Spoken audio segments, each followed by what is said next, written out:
Please help me to reach 1,000 subscribers. The lie didn't arrive like a warning. It arrived dressed as responsibility. And that's why I accepted it without a fight. 6 years ago, my mother called after midnight. She never called that late unless something was wrong. Her voice was calm but carefully worn down, like she had practiced sounding fragile without sounding weak.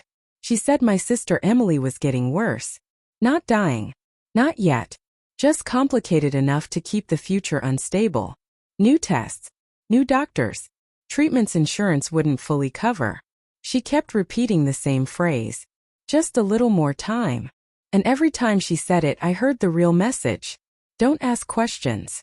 The first transfer was just under $3,000. I remember sitting alone in my apartment, staring at the confirmation screen longer than necessary, telling myself this was temporary. Then it became a pattern. Quiet months, followed by panic, emergency procedures, sudden setbacks, messages written carefully, designed to make hesitation feel cruel. I didn't argue. I rearranged my life. More shifts, fewer weekends, no trips, no plans beyond the next month. Every time I mentioned visiting, they stopped me. The timing was bad. She was too weak. Doctors didn't recommend travel. So I waited, because waiting felt safer than risking the truth. Then one morning, without telling anyone, I booked a flight. No warning, no explanation. I imagined hospital corridors, machines humming, Emily thinner, tired but alive. I rehearsed the relief I thought I'd feel. I heard laughter before I saw the house. Real laughter. Music. Glasses clinking. I stopped at the gate, suitcase still in my hand. My body refused to move. It wasn't a mansion. And somehow that made it worse. A gated house in a coastal town. Fresh paint. Clean stone. A modest pool catching the sun. 2 decent cars in the driveway. Not flashy. Not new. Just paid for. The kind of life you build slowly, when money arrives without questions. Emily stood by the pool. Tanned. Relaxed. Holding a drink like illness had never touched her. My father laughed loudly. Careless. Confident. My mother sat beside him wrapped in silk. Calm. Unburdened. No machines. No fear. No guilt. Then my father said it. Like a joke meant only for family. The idiot actually believed us. 6 years collapsed into a single sentence. I didn't confront them. Rage is loud. And I needed clarity. I checked into a cheap motel. Thin walls. Flickering lights.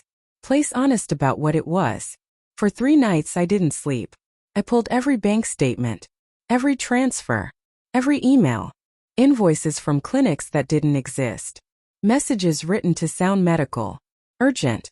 Convincing. And the worst part wasn't the money. It was realizing how easy I'd been to steer.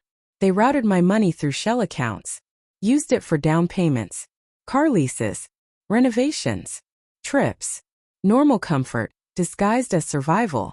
Over 6 years, it added up to more than $300,000. Enough to upgrade their lives. And erase mine. I hired an investigator. I stopped sending money. And I waited. The silence lasted weeks. Then it cracked. Son, the hospital is calling again. They say it can't wait. I stared at the message and felt something new. Not anger. Not sadness. Distance. Then I replied. I'm coming home. They welcomed me like nothing had happened. Hugs. Tears. Familiar hands on my back. We sat in their living room. Stone floors. Leather furniture. Everything paid for with my absence. I placed the folder on the table. Said nothing. My father flipped through the pages. His face drained of color. My mother stopped breathing just for a moment. Emily walked in, saw the documents, and froze. I looked at her. Was any of it real? She didn't answer. She didn't have to. I stood. The investigator traced the accounts. The filings are already in. The fraud report has been submitted. From here on out, every move gets flagged. Some accounts may freeze. My mother screamed my name. My father said, "Family doesn't do this." I leaned closer. Family doesn't live off blood. And I walked out. Nothing vanished overnight. But the next few days did what 6 years of guilt couldn't. The papers came. The questions came. The house that once felt safe stopped feeling like home. They built comfort out of my fear. And I finally stopped paying for the story. Justice didn't feel like joy. Felt like silence. Want more stories like this? Remember the name. Ashes of You.